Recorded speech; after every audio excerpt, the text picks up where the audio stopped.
Hello दोस्तों, आज की इस नए वीडियो में आप सभी लोगों का स्वागत है। आज की वीडियो में हम बात करेंगे इनका एप्लीकेशन पार्ट को आज हम देखेंगे। जैसे कि आप सब लोग को पता है कि ये हमारा 8वां चैप्टर चल रहा है, चौथा यूनिट लास्ट है ये हमारा चैप्टर। उसके बाद पूरा हमारा ये सिलेबस कंप्लीट हो जाएगा, राइट। इसके पहले वाला और वीडियो आपने नहीं देखा है तो देखना, पहला लेक्चर, दूसरा, तीसरा, चौथा, पांचवा, यहाँ तक आप सब लोग देखना। पहले लेक्चर में मैंने आप लोगों को बताया है पूरे इंट्रोडक्शन पार्ट को, दूसरा में मैंने लेम्बर्ट बियर लॉ को पढ़ाया है ना, और इस तरह से हमारे पास जो टॉपिक है वो कवर होते गया है। तो आप सब लोग सीक्वेंस से पढ़ते जाना। अगर स्टूडेंट्स कोई भी चैप्टर हम पढ़ाई कर रहे हैं, अगर उसके बारे में उसके एप्लीकेशन मतलब उनका प्रयोग क्या क्या चीज़ में हम करते हैं, इसको अगर हमको पता नहीं है तो हमारे लिए एक समस्या है। तो आप सब लोगों को एप्लीकेशन पार्ट को आपको पढ़ना ही है। अर्थात ये टॉपिक का नाम क्या है, हमारे पास प्रकाश रासायनिक जो अभिक्रिया है उनका बायोलॉजिकल प्रोसेस में, जैव रासायनिक प्रक्रिया में कैसे अपना भूमिका निभाते हैं, उसको आज हम इस वीडियो में पूरा देखेंगे। तो अंतिम तक देखना, और छोटा सा नोट्स है, आप सब लोग नोट डाउन कर लेना। देखो, हर चीज़ पेपर के बेस पर पढ़ना एमपी नहीं है। बहुत सारी चीज़ें ऐसा होता है जिसको हमको अपने नॉलेज के लिए पढ़ना होता है। नो डाउट सारे बच्चे एग्जाम के तैयारी के लिए तो नहीं पढ़ते होंगे, कुछ बच्चे ऐसे भी होंगे, मल्टी टैलेंट बच्चे होंगे जो अपने नॉलेज को बढ़ाने के लिए भी पढ़ाई करते होंगे, क्योंकि सबका आईक्यू लेवल अलग अलग है, अलग अलग तरीके से पढ़ाई करते होंगे दोस्तों।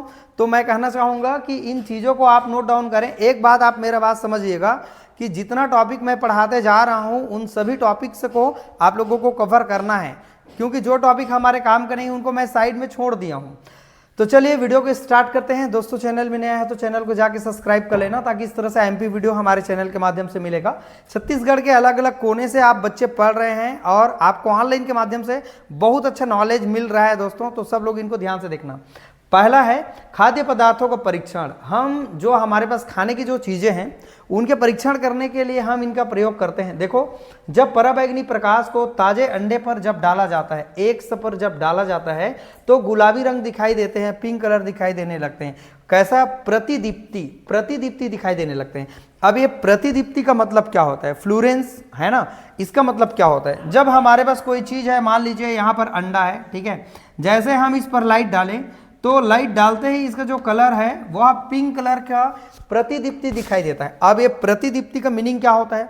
जब किसी वस्तु पर जब कोई लाइट डालते हैं तो लाइट डालते ही वहां से अलग हमको एक दिव्य प्रकाश दिखाई देने लगते हैं। जैसे इंद्रधनुष आपने देखा होगा, या फिर जब भी आप साबुन वगैरह यूज करते हैं तो अगर कहीं पर गोल गोल बनने लगते हैं, जब उस पर सूर्य प्रकाश पड़ते हैं तो वहां पर जो कलर दिखाई देते हैं 7 अलग अलग कलर दिखाई देने लगते हैं, ठीक है।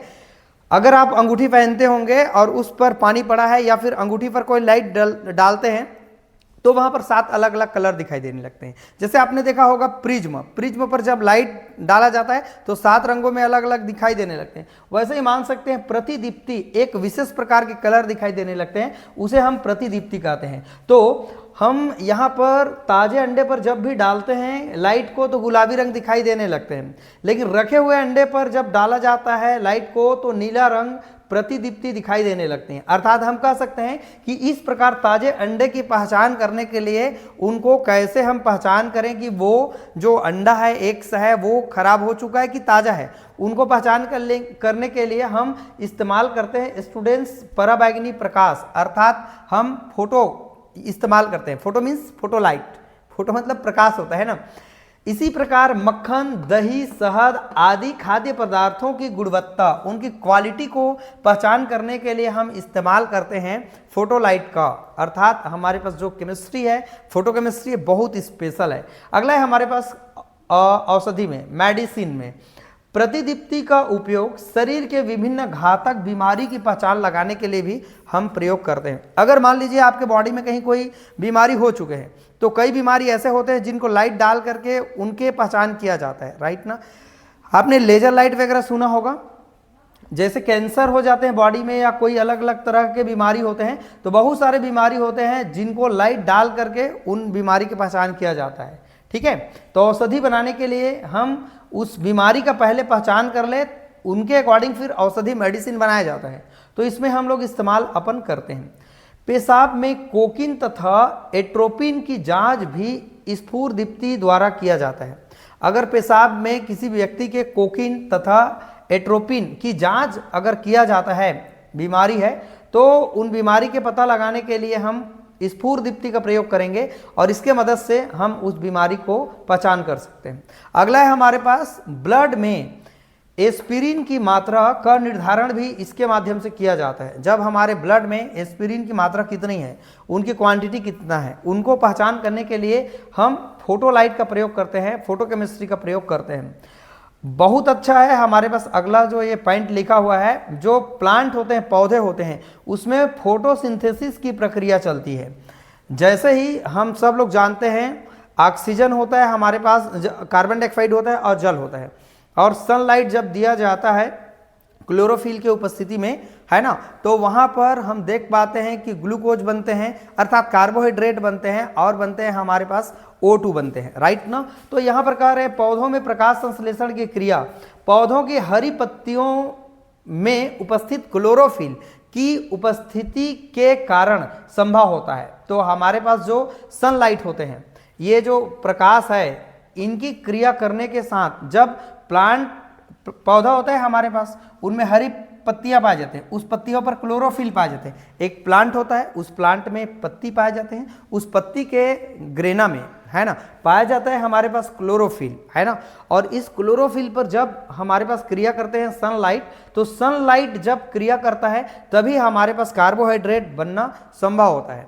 तो हमारे पास कार्बन डाइऑक्साइड और होते हैं हमारे पास वाटर, इनके दोनों के रिएक्शन करा देने से किसके उपस्थिति में, सनलाइट के उपस्थिति में क्लोरोफिल के साथ में जब क्रिया कराते हैं तो कार्बोहाइड्रेट बनते हैं, राइट ना। तो यहाँ पर इनका विशेष रोल होता है। अगला है न्यूक्लिक एसिड। आप सभी जानते हैं डीएनए आरएनए, ठीक है। तो न्यूक्लिक एसिड प्रकाश सुग्राहीकरण के प्रति सुग्राही होते हैं, इसके कारण क्रोमोसोमल परिवर्तन होता है। अब ये सुग्राहीकरण क्या होता है?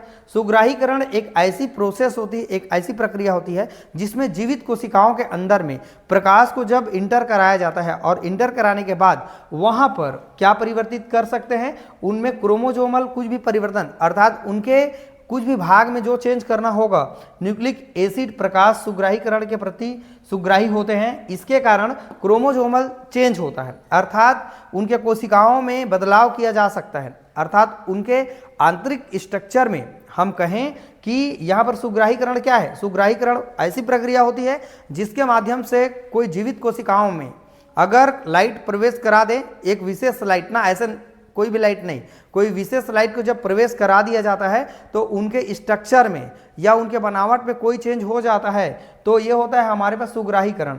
तो यहाँ पर क्रोमोसोमल परिवर्तन होता है। आप सब लोग जानते हैं डीएनए आरएनए क्रोमोसोम पाए जाते हैं। क्रोमोसोम की संख्या, गुणसूत्र की संख्या मनुष्य के बॉडी में कितना होता है? आप कमेंट करके मुझे एक बार बताना जरूर कि मनुष्य के शरीर में क्रोमोसोम की संख्या कितनी होती है, राइट।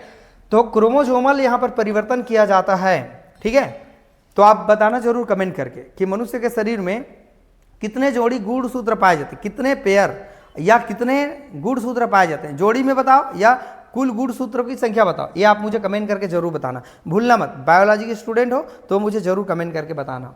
अगला है हमारे पास प्रोटीन की प्रकाश ऑक्सीकरण भी प्रकाश सुग्राहीकरण के मदद से होता है, अर्थात इसका बढ़िया एग्जाम्पल है प्रोटीन का प्रकाश ऑक्सीकरण भी प्रकाश सुग्राहीकरण के ही मदद से होता है। तो ये इसका बढ़िया एग्जाम्पल है। आई होप स्टूडेंट्स आप लोग इसको आईएमपी मानते हैं कि नहीं मानते हैं वो आप समझेंगे, लेकिन हमारी नज़रों में आईएमपी है। देखो ये चीज़ मैं आपको बता दिया तो आपके दिमाग में एक चीज़ चलने लगेगा कि ये टॉपिक हमारे लिए कितना महत्वपूर्ण है। चलो स्क्रीनशॉट पहले ले लो सब लोग, ठीक है।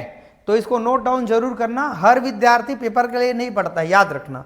यहाँ कुछ हमारे ऐसे भी स्टूडेंट्स होते हैं जो एग्जाम के बेस पर के अलावा अपने नॉलेज के लिए पढ़ाई करना चाहते हैं। सभी बच्चे एग्जाम के बेस पर पढ़ते होंगे, ठीक है, लेकिन कुछ हमारे नॉलेज, एक्सपीरियंस और बहुत सारे चीज़, क्योंकि आज के विद्यार्थी को हम कम नहीं मानते। अगर आप स्टूडेंट हैं, अगर अपने आप को कमज़ोर मानते हैं आज के टाइम में तो गलत है। आप मेहनत करें और उनके लिए आप कंटिन्यू लगे रहें। सफलता आपको तब मिलेगा जब उनके लिए आप कंटिन्यू लगे रहेंगे, राइट ना। तो समय के साथ विद्यार्थियों, समय के साथ इंसान को अपने गाड़ी का गियर चेंज करना चाहिए, राइट ना, और गाड़ी का गियर चेंज करने के बाद भगाना चाहिए, राइट ना। तो वैसे ही आप सब लोगों को समय के साथ अपने आप को अपडेट करना पड़ेगा, अपने आप को चेंज करना पड़ेगा। अभी इसके पहले पढ़ते कैसे थे वो मुझे पता नहीं, लेकिन अब आप लोगों को बहुत ज़्यादा एक्टिव होकर के पढ़ना पड़ेगा।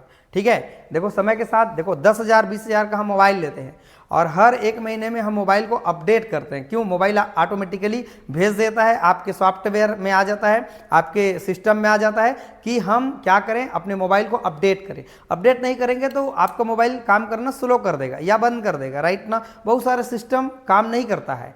तो स्टूडेंट्स, जब ये 10-20 हज़ार का मोबाइल समय के साथ जब अपडेट मांग रहा है तो सोचो आप लोग मूल्यवान हैं, आप लोग को भी चाहिए समय के साथ थोड़ा अपडेट होना। तो अपने आप को थोड़ा सा अपडेट करें और कंटिन्यू लगे रहें। बिना पढ़ाई लिखाई किए कुछ नहीं हो सकता, ध्यान रखेंगे। तो समय के साथ आप लोग मेहनत करें। जितने चीज़ मैं पढ़ा रहा हूँ, देखो इतने जल्दी सिलेबस पूरा हो रहा है, कितना बढ़िया बात है, बहुत बढ़िया बात है कि देखो इस अप्रैल के पूरे महीने तक सिलेबस कंप्लीट हो रहा है और आप लोगों का पेपर जून में होगा, राइट। और यूनिवर्सिटी में मई के लास्ट में शायद हो सकता है, लेकिन मैं जून को लेकर के चल रहा हूँ। 1-2 जून से अलग अलग यूनिवर्सिटी में अलग अलग होते हैं। हमारे शहीद नंद कुमार पटेल यूनिवर्सिटी रायगढ़ में अगर हम एग्ज़ाम का बात करें तो हमारे पास जो एग्ज़ाम है 10-12 जून के आसपास से स्टार्ट होगा। तो सब लोग अलर्ट रहें, मेहनत करें बच्चों, और इन सारे चीज़ों को आप ध्यान से पढ़ें। मैं आज चल रहा था तो मैं सोच रहा था कि दुनिया का सबसे खुश इंसान कौन है, अर्थात खुशी हमको कहाँ ज़्यादा मिलती है। तो मैं विद्यार्थी हूँ अपने जीवन में, मैं पूरे जीवन तक विद्यार्थी ही रहूँगा। ठीक है, तो मैं सोच रहा था तो मुझे एक बात समझ आया, मैं बहुत सारी चीज़ों को समझा तो मुझे समझ आया किताब का जो ज्ञान पढ़ रहे हैं, किताब से जो ज्ञान मिल रहा है और ज्ञान प्राप्त करने के बाद आप एक नया चीज़ धारण कर रहे हैं, तो वहाँ से जो आपको खुशी मिलता है ना, वही सबसे बढ़िया खुशी है, याद रखना। ठीक है, तो पढ़ने का एक उम्र होता है, इस उम्र में आप पढ़ने का आनंद लीजिए। इस विद्यार्थी जीवन में अगर आप नहीं पढ़ेंगे तो कब पढ़ेंगे। ठीक है, तो चलो दोस्तों, आप सब लोग अच्छा से मेहनत करें और अपने गोल के लिए, अपने उद्देश्य के लिए अच्छे से कर्म करिए, निश्चित ही आपको सफलता मिलेगी, राइट ना। अभी थोड़ा थोड़ा सफलता मिलते जाएगा, एक दिन आप बड़े आदमी बनेंगे, अच्छा काम करेंगे, आप जीवन में नाम करेंगे। चलिए दोस्तों, वीडियो अच्छा लगे तो लाइक कमेंट कर देना। वीडियो को आज करने के लिए थैंक यू सो मच।